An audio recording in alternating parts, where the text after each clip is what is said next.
Good morning, good morning, good morning, good morning to you. I hope that all is well with you. You are ready for the day or for the afternoon or for the evening, wherever, depending on wherever you're watching me from. As for me, it's just the beginning of the day, and I am absolutely excited and at the same time humbled to find myself once again before you this beautiful morning in Toronto. So, for those of us watching us from Toronto or from North America, I hope that wherever you are right now, the weather is actually fabulous and you'll be able to go and enjoy the outdoors. As for me, will be stepping out shortly after this presentation because I have a few errands to run. All right, let me just make sure first of all that the sound is okay before we proceed. And if you're watching me right now, by way of thumbs up, you just let me know that yes, the sound is okay, so I can proceed. Okay. So please bear with me. Bear with me. I think yes, we are. Fantastic. Yes. Okay, watching me all the way from Atlanta. Thank you very much. D-Betty Speaks. Thank you so very much. Yes. Oh, perfect. Thank you very much. So I appreciate that.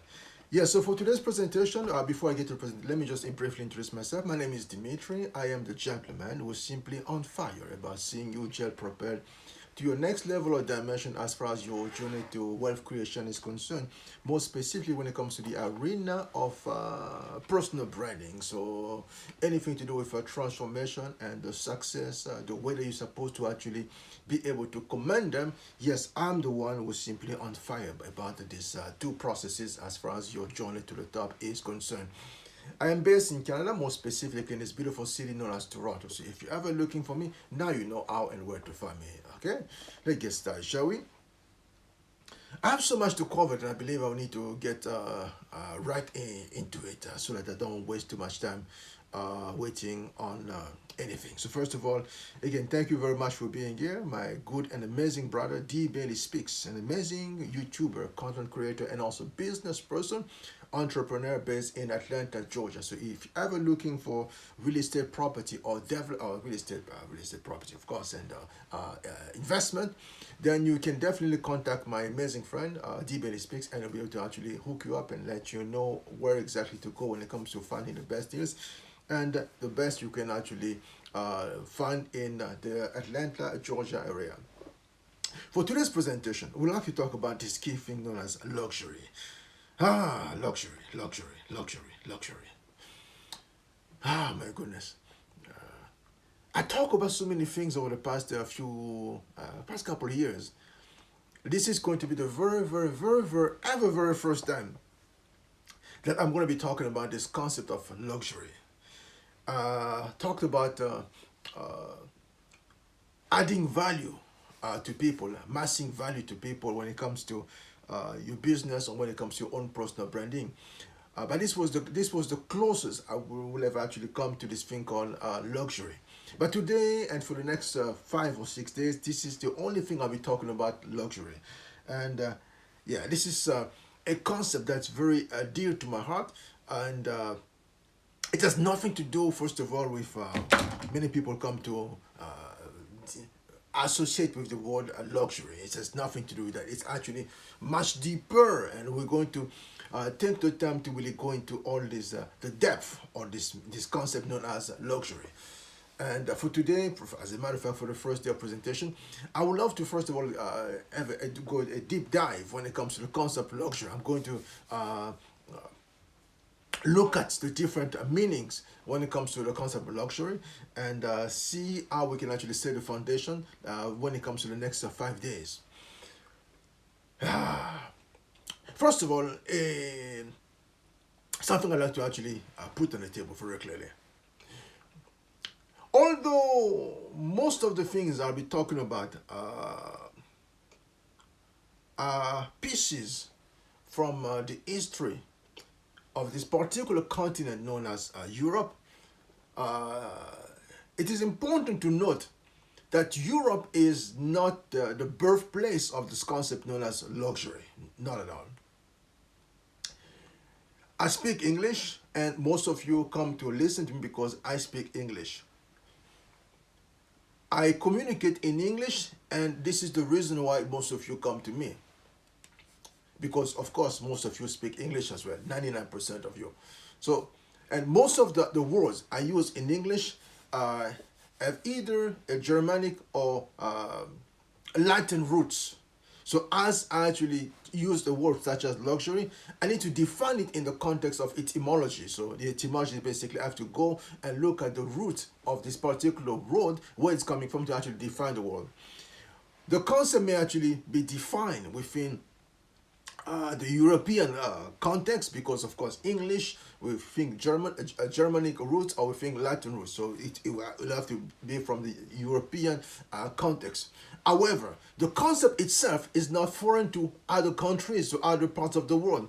For example, in the 14th century, there was this gentleman, there was a wealthy man by the name of Mansa Musa, out of the country, the continent, or the kingdom of Mali, who traveled from Mali all the way to Egypt. He was on his way to pilgrimage, and as he reached Egypt, he first of all he was bringing with him such a long, how can I put it, a long convoy of people carrying different amounts of gold that he was carrying basically on his way to the Mecca. He wanted to simply go there, but on his way there, he wanted to bring as much as possible because he was a man of great stature.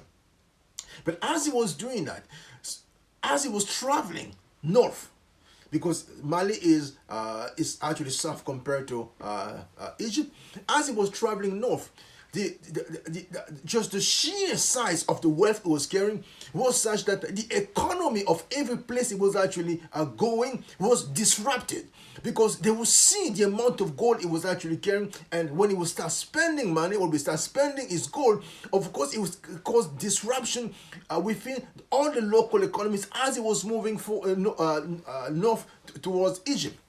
Good morning to you too. Oh my goodness, all the way from Australia, we have the one and only, all that fluff and stuff. Thank you so very much for being your amazing self. I haven't seen you quite a long time. Thank you very much. And also from Canada, we have none other than the Apostle, Shirley Nelson. Thank you so very much for being here. So I appreciate all of you. More blessing upon all of you. Yeah, so as I was saying, so as this gentleman was actually traveling north, all the way from Mali to Egypt, the sheer size of the amount of money, the gold he was actually carrying was such that every single place he would actually stop, it would simply cause the economy to be disrupted, because it was so much money. Because of course you can imagine when someone has access to, my goodness, to such, because money is demand. So when you come with demand, you basically, your pocket is so deep, it's almost infinite, and you show up somewhere and you start asking to buy things. So basically, if there's only one of these things available, you're gonna basically buy that one thing, and it will simply cause whoever was access to basically anything similar to that, the price will simply skyrocket. And that's how basically the gentleman was simply disrupting the economy of local places as he was traveling to Egypt. And by the time he reached Egypt, because he intended to stay there for quite a few days, by the time he reached Egypt, he spent so much money, or more specific, so much gold, that the entire economy of Egypt was disrupted for many months, because they had never seen such a vast display of wealth, and they had never interacted with such a vast display of wealth as far as the economy is concerned up until that moment. And of course, news of this, those expenditures, news of this extravagance started basically traveling all over the place, to the point where he finally reached a place known as Europe. And Europeans started asking themselves the question, who is this man who traveled to Egypt with so much gold that it caused the economy of Egypt to be disrupted for such a long time? So they're trying to figure out where he got his access to all the wealth he had been carrying from Mali all the way to Egypt. And of course, that was the beginning of almost the end for most places as far as Africa is concerned, because people now trying to find a way to come and raid Africa. So this was a very specific example I wanted to put out there, and it's not the only one. If you look at different countries in different parts of the world, you go to Asia, you're going to see that there are many different similarities. People have had access to a vast amount of money, vast amount of cash, and that led to a very extravagant lifestyle. So now, in the context of this presentation and in the context that in which I found myself, which is basically now 2023, I'm speaking to an audience that's mostly English speaking. So I'm going to have to define the word luxury as far as luxury is concerned in the English language. What is luxury in the English language? Luxury in the English language, when I have to look at the root of this word, it simply comes from a Latin word, simply luxuria. So Luxuria. So you get Luxuria. That's the word luxury. So luxuria, because luxuria, that's English. But in Latin, it used to be pronounced luxuria. So luxuria in Latin simply speak to a concept which is simply known as extravagance. Extravagance, more specifically, and now this is where I'm going to have to slow down a little bit because I don't want to get ahead of myself and cause someone to miss anything. Luxuria, and luxuria in Latin simply means extravagance. Extravagance in Latin, which simply means basically extravagare. What does the word extravagare means? Oh my goodness! When you start understanding this word called luxury, my friend, I'm telling you, your life will have to be things will have to start going in a different direction. What does extravagare means? Extra, which simply means beyond. Vagare, which simply means to wander. So extravagare simply means one who wanders beyond. So luxuria simply means the concept, the philosophy or the lifestyle of one person who decide to go above and beyond, to basically to wander beyond the confines of a particular circle of people. Again, let me slow down and say very clearly. So, my goodness, let me just use example. I love to use example very much. So let's just pretend that, yes, of course, this is a circle. You live within the circle. This is basically my circle of friends. For example, I know the Apostle Nelson family. We are part of the same circle. So we are part of the same group of people. So I know a family and the family knows my family. So we are part of the same circle. But as fate will have it, let's just say for the sake of argument, let's just say that one of her children decide that, yes, you know what, I've known my family, I've known my father and my mother, and I've known the people actually spend time with them. So I've known basically everything that there is to know within the confines of this circle. So, but I'm still trying to figure out what is life beyond the circles in which we live, or what is life beyond the boundaries that we have set for ourselves. What can I go? What can I do when it comes to life above and beyond the frontiers that I see here? So once one starts to wander beyond the circle, one is basically doing what Latin would simply say extravagare. So basically, he or she is now traveling beyond. So because extra means beyond, vagare simply means, which is a word that simply means to travel. One is traveling beyond. So the life of extravagance or extravaganza is simply one was now trying to go above and beyond the norm. One was simply trying to go above and beyond the circle in which they found themselves initially. One was simply trying to wander and try to figure out exactly how they can push the boundaries or how they can push the limits of the envelope where they find themselves in. This is extravagance, and this concept in the context of this thing that I've been talking about and I talk about all the time, which is simply personal branding, makes perfect sense. Because as I was saying, personal branding is simply nothing but an idea, or simply the atom of an idea will simply come to you and simply say, yes, my good friend, my most amazing friend, D. Bailey speaks. This is an idea I'm bringing to you. It's the atom of an idea. Would you consider it? You simply say, yes, I will consider becoming a real estate developer. I will consider getting myself into the investment side of real estate. I will consider becoming that kind of person. So this is the atom of an idea. And once you start basically entertaining this idea, embracing the idea is then going to go from being an atom to moving to becoming now a molecule to becoming now a cell. The cell will now start giving birth to tissues, and tissue which eventually start giving birth to a body. And once the body becomes visible or tangible, the body will start now attracting other bodies that are like this one particular body. And together they will form a congregation or a group of people that basically act and think and see things in one particular way. As I was saying a few weeks ago, yes, you will.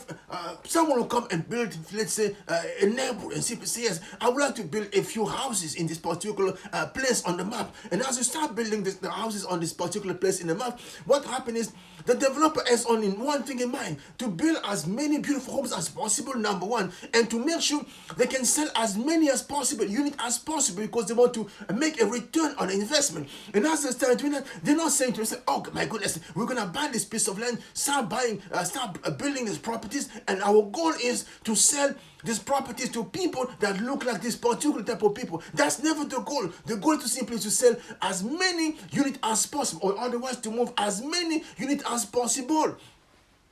That's the primary goal. But what happens normally and naturally or organically is that yes, as people just start buying a piece of property or piece of the land over time, what's going to happen is slowly but surely this particular neighborhood or particular piece of land is going to start having its own personality. A particular personality will start emerging out of this neighborhood, and you can come to say, "Oh my goodness, but this piece of land was actually developed, and we built all these properties for everyone, but 10 years later or 20 years later, when we come back, we are under the impression that this is a neighborhood for people who come from this particular country or of this particular background." And this was never intentional. It just looked at it's either ethnicity or financial situation. You see that, "Oh my goodness, this has become a place for the middle class, or this has become a place for the upper class," and we don't know how to justify. We have no clue how it happened.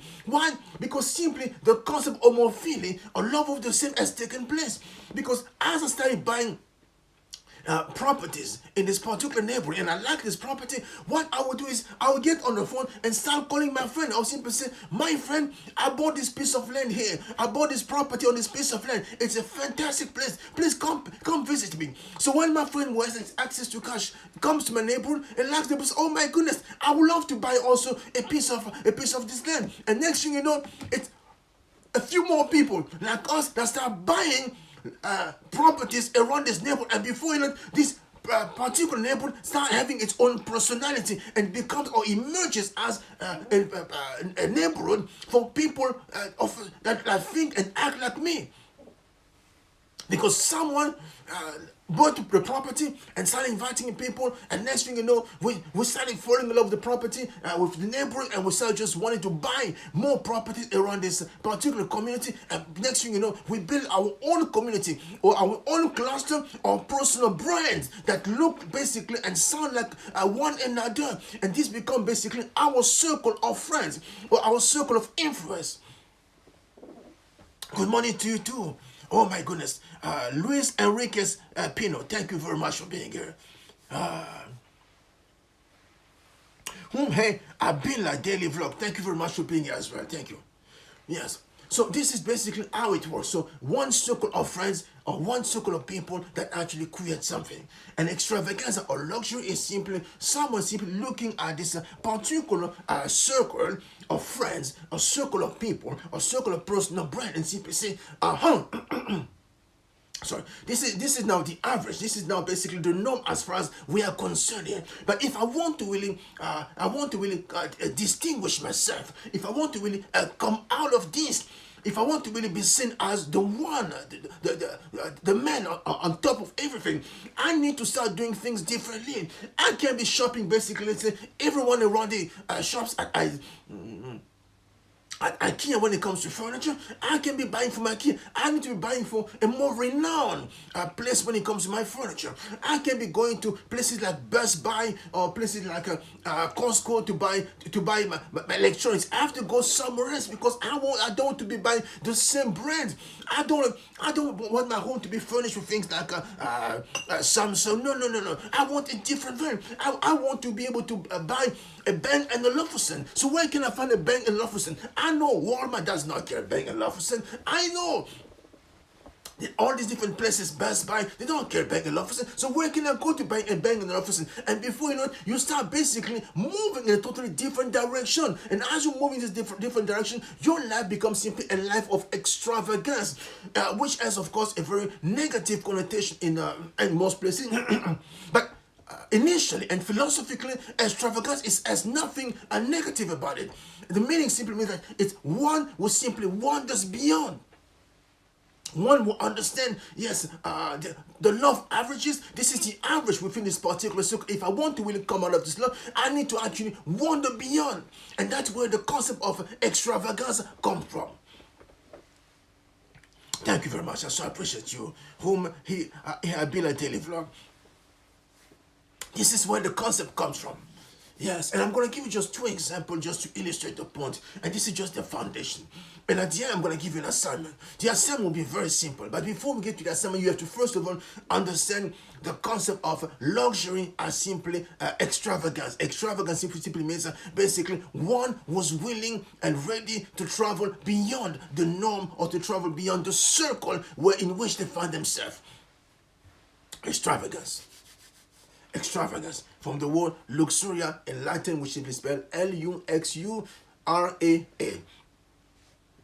Now let's just go to two examples, and I'm gonna leave it at that. The first example I'm going to give is the example of this one particular king born in 1638 in this place known as France. It came to be known as Deodatus, meaning God-given, which is again Latin. As this young man was actually born, it was called in Latin Deodatus, God-given. In French, Dieu donné. In English, God-given. So this young man, as he was born, he was now being trained or groomed to become the next in line, because his father, of course, when he actually heard him, the goal was, yes, I'm going to have someone who's going to replace me if and when basically my time is up. So as he was being groomed, it was told that, yes, you are very special. You are very special. You are not part of the norm. You are absolutely beyond special. That I was actually being raised. And then comes the demise of his father when his father passed away, I believe 1643, if I'm not mistaken. Yeah, but yeah, 1640, if I'm mistaken. Louis XIII passed away in 1638. When he passed away, Louis XIV, because that was his name, as a young monarch, was now going to take over the affairs of France as a king, because he was deemed too young, of course, at the time. He was only 5 years old. How could possibly a 5-year-old become basically the king of France? They said, no, this cannot happen. So what's going to happen is we're going to have to appoint your mother as the one representing you when it comes to all this big meeting with all the big people. So the mother by the name of Anne of Austria is going to have to be the person, the face of the monarchy, as far as all the functions, as far as all the state visits are concerned. That's number one. But when it comes to the executive branch of this country, we're going to have to appoint someone to help your mother make all the key decisions. They'll say, okay, we're going to turn now to the cardinal by the name of Mazarin. So Mazarin, to be the one to basically lead, to preside over the executive branch of France. So that's what they do. So between 1638 until basically 1661, when Mazarin was going to pass away. Instead of having go, of course, Mazarin is looking after the everything, and Mazarin is taking care of business. Comes in 1653, something amazing happened. Mazarin basically is looking for someone to look after the finances of the kingdom, and he said to himself, but I'm looking around, and I see potential in many people, and more specifically, I see great potential in two people. One by the name of Fouquet, which is spelled F as in Frank, O as in orange, U as in USA, Q as in quantity, U as in USA again, and E as in echo, and T. So that's the last name, Fouquet. First name is Nicolas, so Nicolas.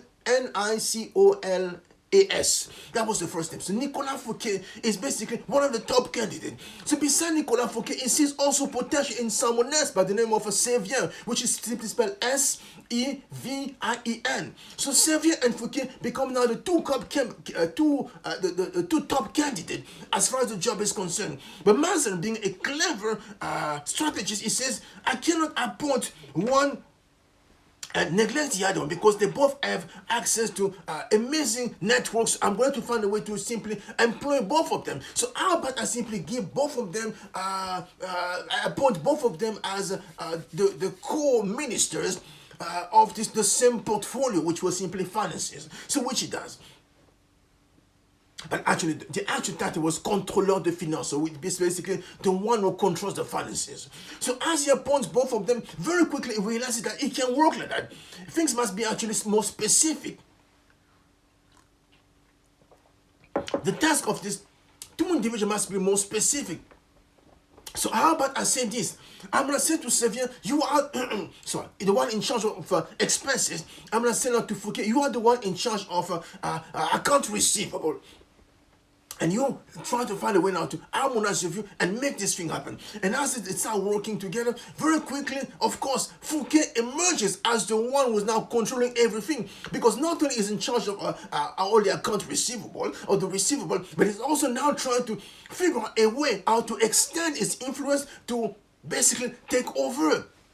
And before you know it, mysteriously, this other guy, Sevien, passes away. As Sevien passes away, of course, Fouquet is now in charge of the finances all by himself until 1661 when Mazarin passes away. This is very important. Please, you have to pay attention to what I'm saying right now. So as Fouquet is the only one in charge of the finances as far as France is concerned, Fouquet, of course, because he is the one in charge of expenses and also account receivable. So he said, okay, because I'm in charge of the coffers of the kingdom, so I decide which company or which people are going to come and lend money to the kingdom.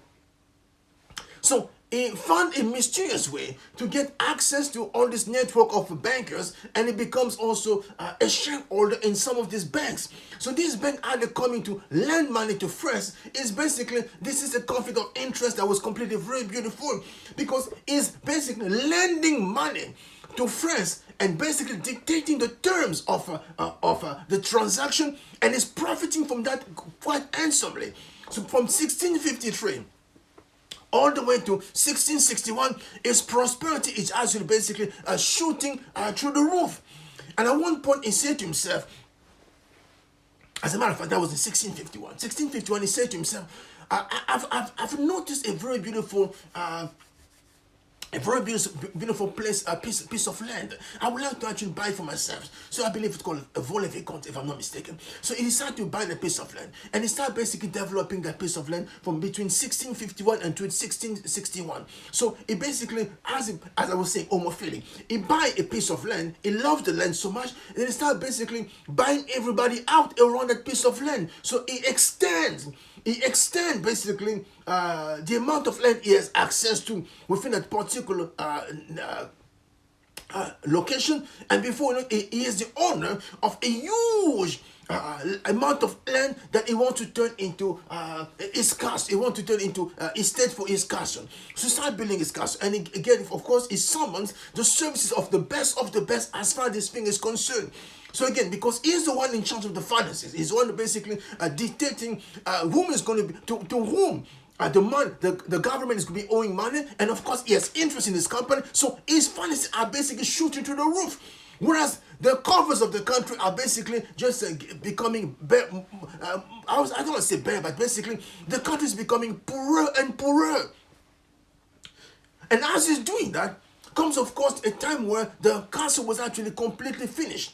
So he said to himself, he's going to invite now the people from the royal court to come to his place. So they come in July, I believe July 1661, they come and the king was not there. So he said, no, I have to invite you back over to this place because the king has to come in. So invite now the king and all his courtisans, close to 600 people. They come and they're entertained by Fouquet in a way that was completely outlandish.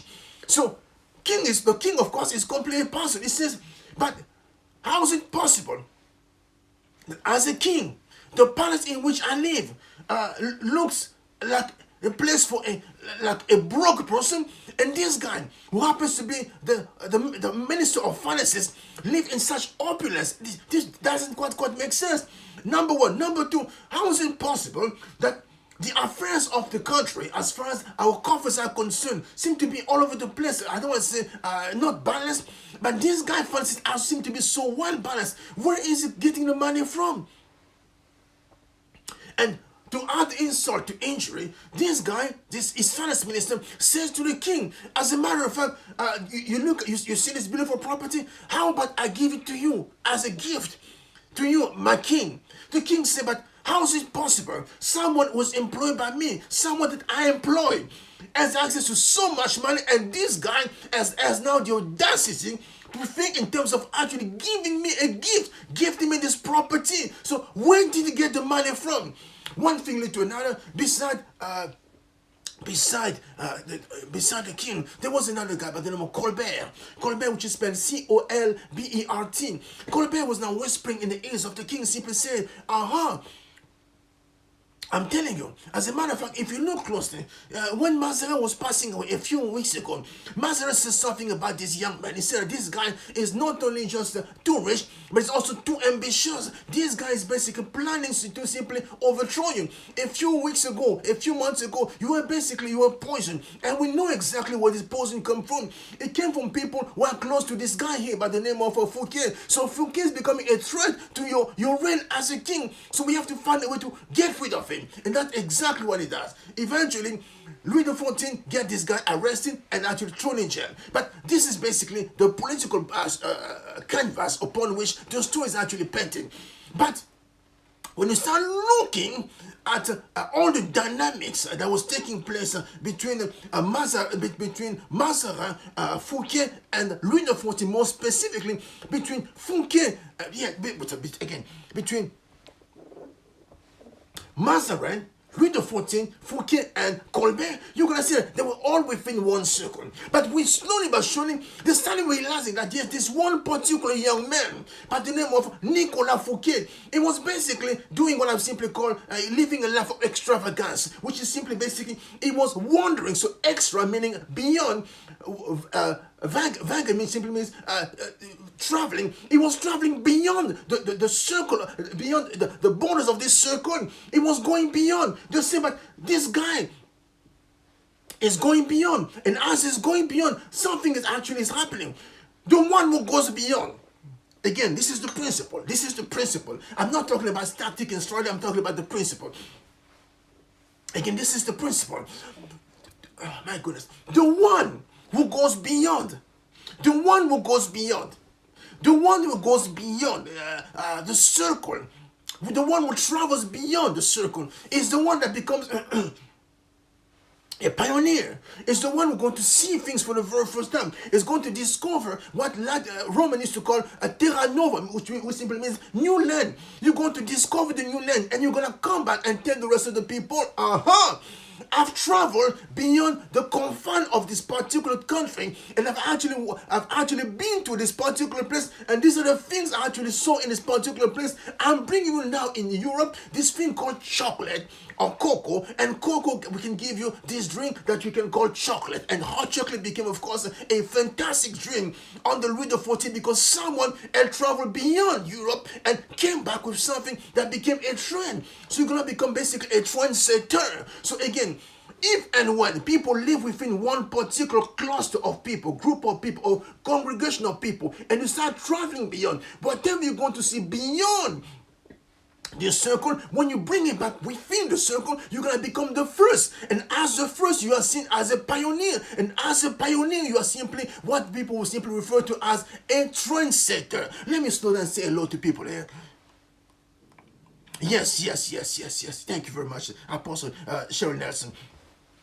So as you travel beyond, you become a trendsetter. And as a trendsetter, you simply, yes, you are now the leading figure. Let me just slow down a little bit. I'm going to fast track and come back to Louis XIV. This is the reason why in 1840, the queen by the name of, I believe, Queen Victoria of England, At the time, the queen of the empire that was simply described as the empire upon which the sun never sets. Why? Because the empire extended over such vast amount of land that it seemed like the sun was always, the sun was always shining upon all this part of the land. So on our country, on empire, basically it was as if it was always sunny. But as she was getting married in 1840, the queen simply said to herself, Queen Victoria simply said to herself, yes, I realized that this process called dyeing, basically D-I-Y-E, is quite interesting. It's quite expensive because most dresses were basically of a particular color, black or other colors. She said to herself, I've noticed that, yes, white dresses are very expensive because it had to go through the process of actually being dyed, because the fabric must be dyed enough for the fabric to become white. So it's very expensive. She said to herself, how about actually get married in a white dress? Because this dress is supposed to be expensive. So again, this is the norm. The norm is for everyone to be getting married, let's say, wearing black dresses and so on and so forth. So anyone who has access to deep pocket, of course, they can say no. I don't want to see myself getting married in a black dress. How about I get married wearing something completely different? How about I go for something completely more expensive, which is simply the white dress? Okay, of course, over time, people are saying, no, the reason why you wear white just because of purity. No, nonsense. It was mostly economical. It was simply, yes, a way of simply showing that, yes, this is extravagance. I'm going to go above and beyond because I have access to money. This was nothing to do with purity or anything like that. It was simply a sign, or it's a statement saying that, yes, I have arrived, I have access to money, you guys don't have money, you guys are poor, and because I'm the queen, I have access to money, I'm going to get married wearing a white dress. And because white dress is supposed to be expensive, it's a very expensive process to dye the fabric and to give someone a white fabric. So she said, I'm going to get married in a white dress. And as she does that, she now became the trendsetter. She becomes a pioneer. She becomes a trendsetter. And this is the reason why, from that point, most girls, most women simply say, when I get married, I want to look as amazing or as extravagant as like Queen Victoria. I want to be married. I want to get married wearing a white dress. Why? Because it was a sign of opulence. A sign that, yes, I want my granddad to be my granddad. I want to feel like a queen on my day. And I want my husband or the groom to look like the king to me. So give me something extravagant. Give me a white dress. That was 1840. Good morning to you. Oh my goodness, Virtual Church TV, nice to see you. I haven't seen you in quite a while, so thank you very much for being here. Again, yes, that was 1840. So the queen set a trend. The trend is now moving forward. Anyone getting married, you have to get married wearing a white dress because that was now a sign of opulence. That was an example that I wanted to give you basically very quickly.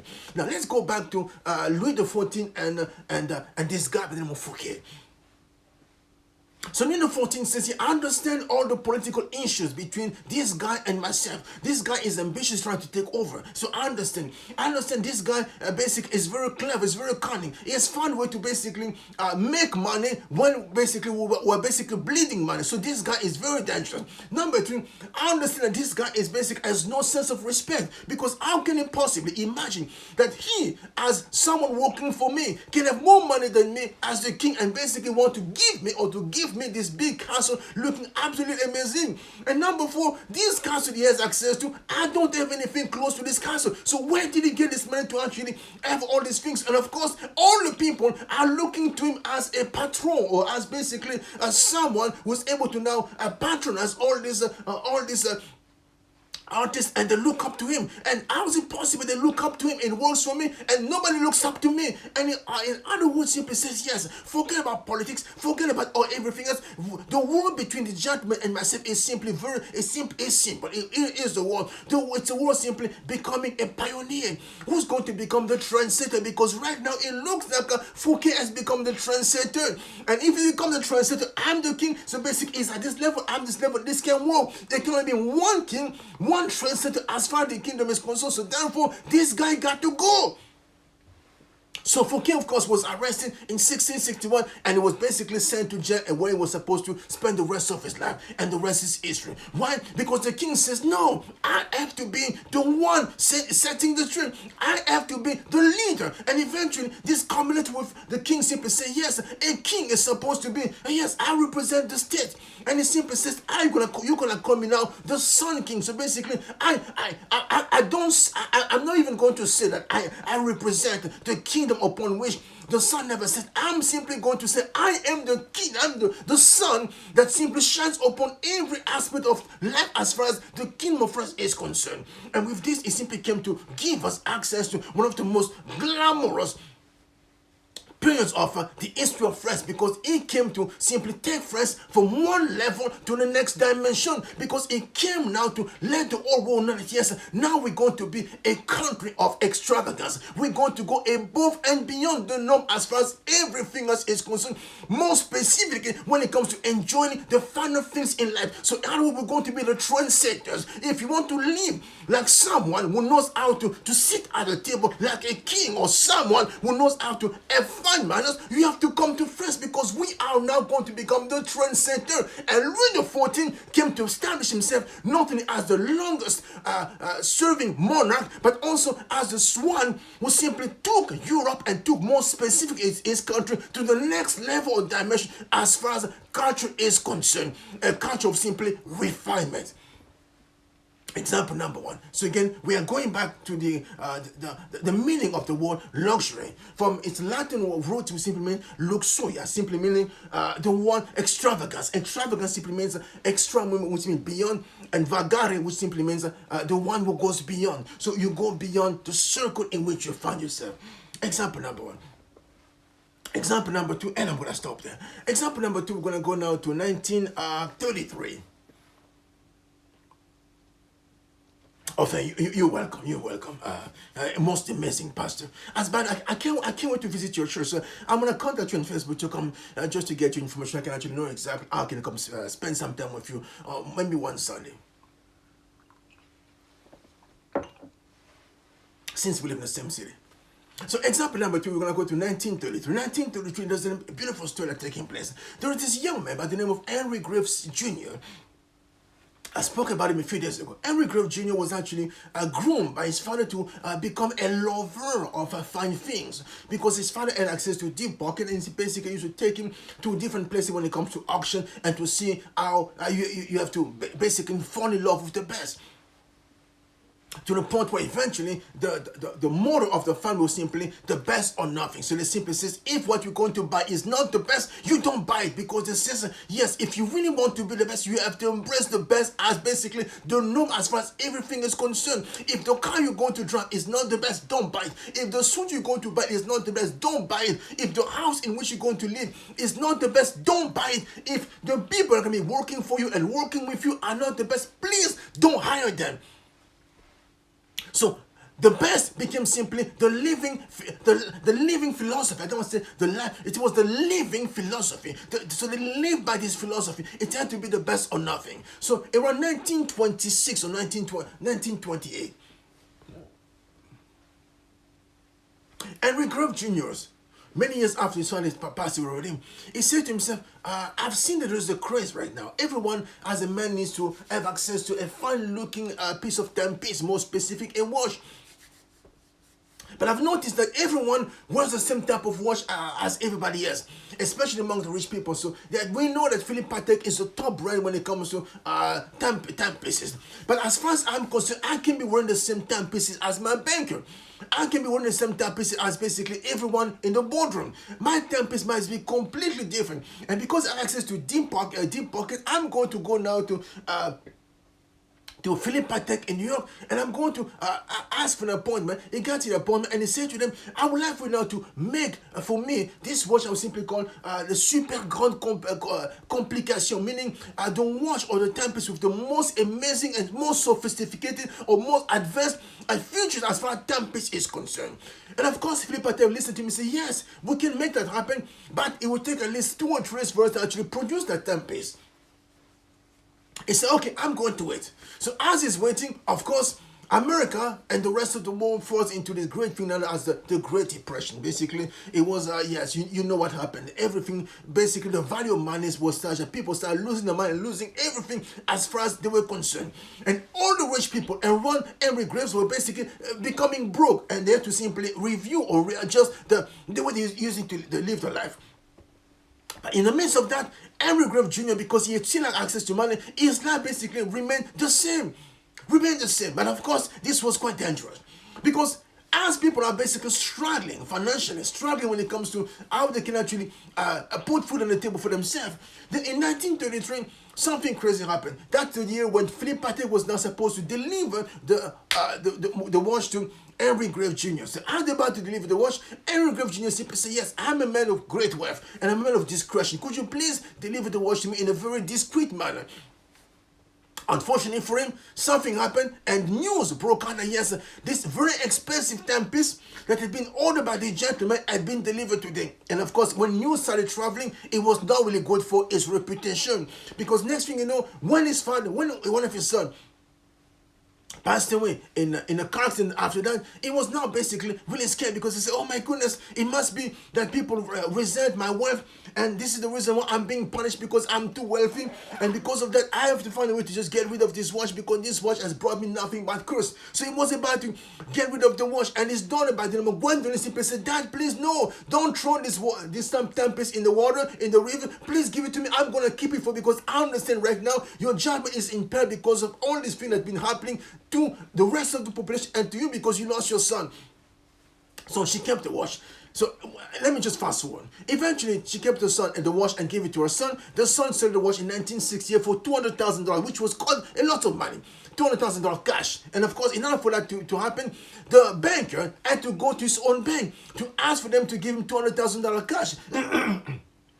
Sorry. And because this was so much money, they had to wait a few hours before all the cash could be put together and given to the vice president of the bank, which at the time was quite interesting. So he took the money, he went to his friend, and he purchased the watch. And the watch, why am I talking about the watch? Because the watch eventually, when it was actually sold at an auction about a few years ago, the watch was able to command a quite crazy price, $28 million. The most expensive watch ever sold at the time.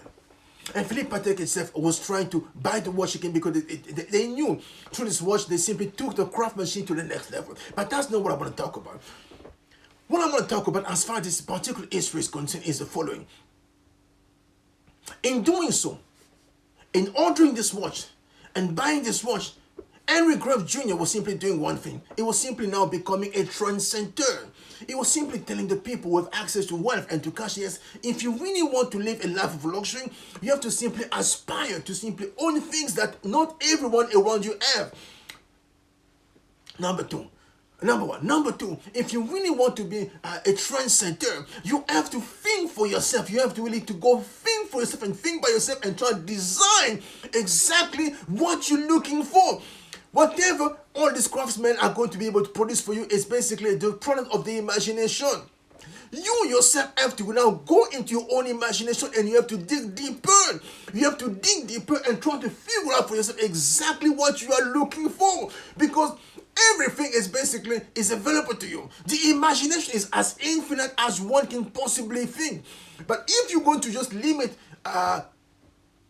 your life to the limits of the imagination of the people working for you, then basically you are not really a man of luxury. You are not really a man of extravagance. You are not really a woman of luxury or woman of extravagance. Because a man or woman of extravagance or luxury is someone who's able now to use your own imagination and to simply go beyond the border or the confines of their own imagination. Simply say, how can I imagine something much better than what you're actually giving me?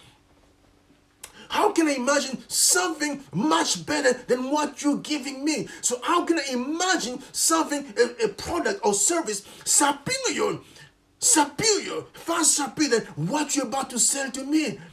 Because that's exactly what Henry Grave Jr. did to Philip Patek. He says, I know that you have the reputation, you have the prestige, that everyone knows that you make the finest watches as far as timepieces are concerned. I know that people actually buy your watch as investment because it looks nice, fantastic, but it's also something that actually retain its value, and its value tend to appreciate over time.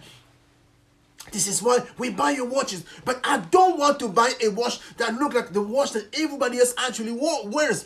I want to wear a watch that basically has never been produced before. So I'm going to come to you and I'm going to give you instruction. And I'm going to tell you, I don't have issue when it comes to money. Money is not a problem. I want you to listen to me carefully. I'm not going to give you, my goodness, a product of my imagination. And I'm going to ask you, task you with going out there and put something together and give it back to me. And this is now the ultimate sign of opulence or luxury. So basically, if you go back to the definition, luxury coming from luxuria, it simply means being extravagant.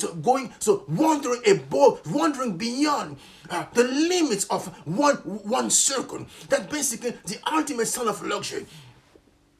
So Henry Grave Jr. simply says, I'm going to do that, and I'm going to command the most amazing watch or timepiece that the world has ever seen. And this is how he came to make history.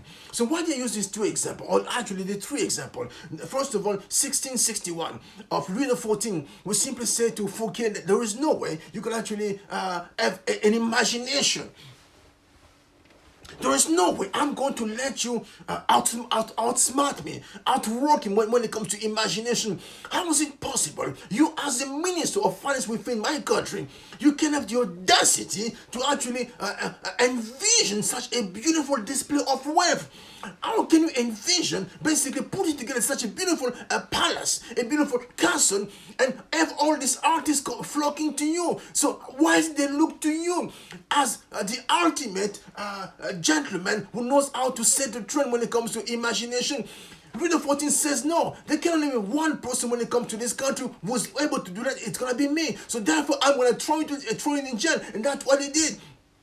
Because he was simply trying to say in his own way that yes, there can only be one man of great imagination as far as this country is concerned. That's the first thing that you have to pay attention when it comes to luxury. Luxury is not so much basically going to the store to buy the most expensive stuff or to buy the most expensive product or the most expensive service. No, that's not luxury. Luxury is simply the ability you can command to simply go on to simply use your imagination and say to yourself, as far as my imagination is concerned, I'm going to have no limits as far as what I can see. I'm going to envision something far better than what Tesla can produce as a car. I'm going to envision something much better than what the Bugatti can produce as a car. I'm going to imagine something much better than what Rolls-Royce can put together as a car. I'm going to imagine the next level of vehicles that people with access to deep pockets are going to now to start buying. I'm going to envision that because I'm simply a man or a woman who's not bound by what they see. And this is now the ultimate sign of luxury, because you are now going to go above and beyond. And this is now the foundation. Because you can forget everything I'm going to say over the next 5 days, but if you can just retain the foundation, my friend, you're onto something big. Luxury is not basically you saying, yes, I have this shop, I have this boutique, and people, when they come to my boutique or to my hotel, I give them this luxury experience, because they're going to be greeted with fine music, they're going to be greeted with champagne and caviar and so on and so forth by a maître d'œuvre wearing this. No. That's not luxury. That's standard, and standard is basically you are still within the circle. Luxury is simply saying, yes, I know that most establishment, if you go to the place, they're going to give you this music, they're going to give you this food, they're going to give you this caviar, they're going to give you this type of champagne, they're going to give you this kind of a service. That basically, that's within the confine of basically what we are used to. So this is no longer luxury, this has become now the norm, this is now standard. If I want to be a man or woman of luxury, or if I want to be a service provider that simply thinks into luxury, how can I go above and beyond this? Until and unless you come to a place where you cannot go above and beyond the standard, my friend, whatever you offer is not luxury. Until and unless you come to a place where you can go above and beyond what is offered within a particular circle, what you're offering is no longer luxury. And this is why Anyways, let me just stop there. Until and unless you come to a place you can go above and beyond what is being offered within a particular circle, what you offer is no longer luxury. Because if everybody can actually go and say, yes, we're going to be buying this watch called Rolex, and we're going to be buying this watch called Philippe Patek, and this is basically a sign of opulence, that becomes basically the norm as far as the circle is concerned. But that basically becomes the norm. And what is the norm is no longer luxury, because luxury, when it comes to its own definition, simply one who simply knows what the norm is, simply goes above and beyond the norm. So who's going to be the pioneer going above and beyond? Discovering the Terra Nova and coming back with news from afar, simply saying, yes, I've discovered a place where this practice is now taking place. I've discovered a place where we have access to this new mineral called gold. I've discovered this place where we have access to the new mineral called diamond. And this is now going to be the ultimate place of luxury, because the extravagance, you're going to go above and beyond, you're going to wander far beyond the confines of one community and bring news from afar, and from this news simply change the way that things are done.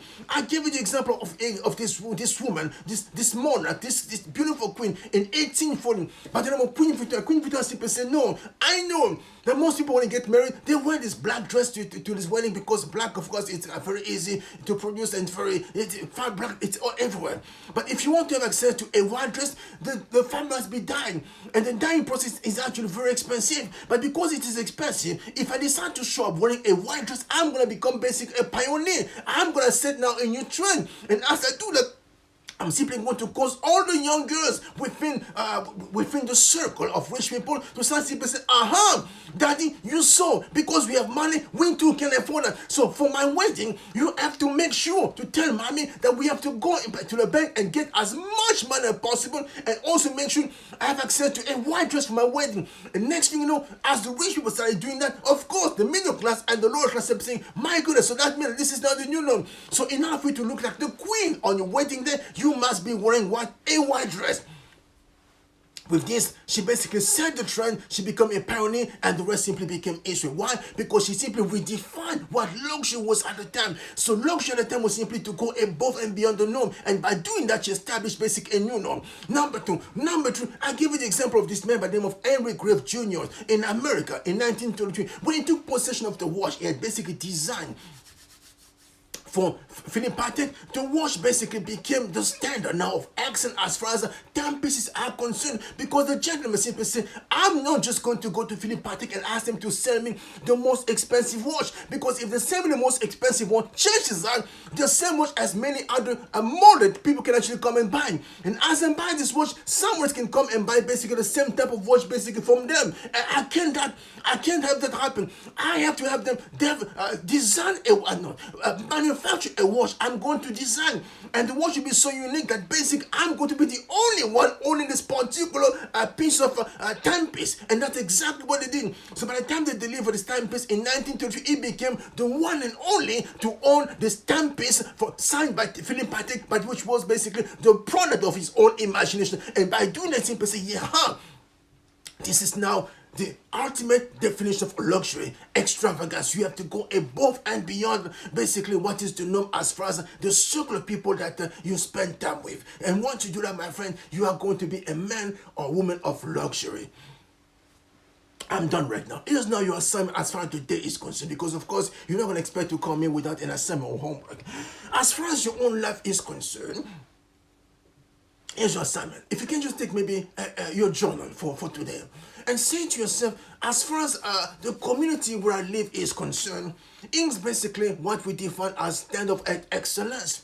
And because I know this standard of excellence as far as dress code is concerned, as far as housing is concerned, as far as spending is concerned, as far as the type of cars are concerned. So I know all these quote-unquote standards of excellence. So how about I start designing for myself?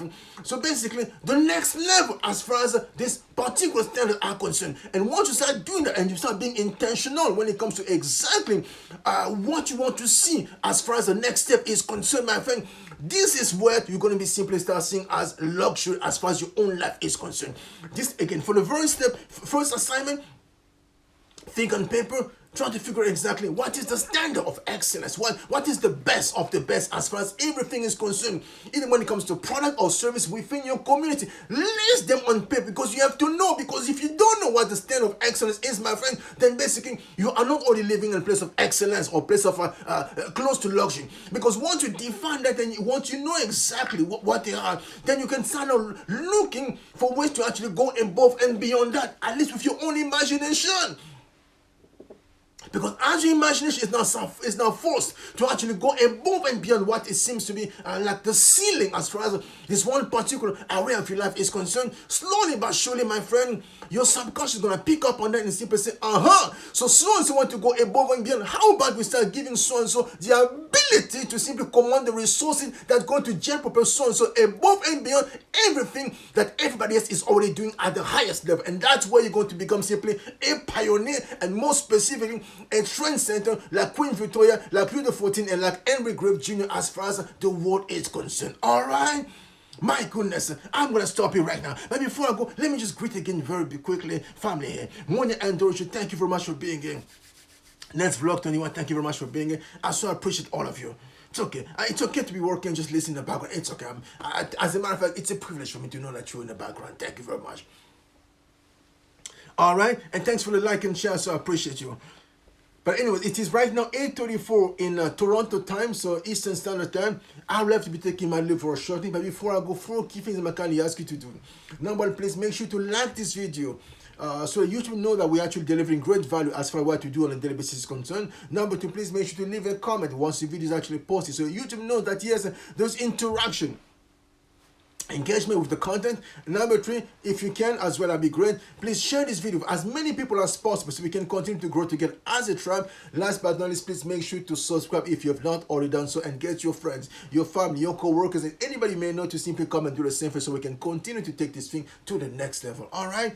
Again, let me see if there's any question. Otherwise, I will be taking my leave very shortly. And before I do that, of course, wishing you all the best as far as the day is concerned. It's going to be a magnificent day. It's going to be a magnificent new month of May. It's going to be a magnificent rest of the year if we simply decide to be intentional and use our imagination to simply know, yes, this is now the baseline as far as excellence is concerned. How about we find ways now to go above and beyond that? And by doing that, my friend, simply going to become men and women of luxury, or women of extravagance, or people simply decide to go above and beyond the norm as far as excellence is concerned. And once you do that, my friend, you're going to become number 1, a pioneer, and number 2, a trendsetter. And that's exactly where you need to find yourself as far as you are concerned. All right?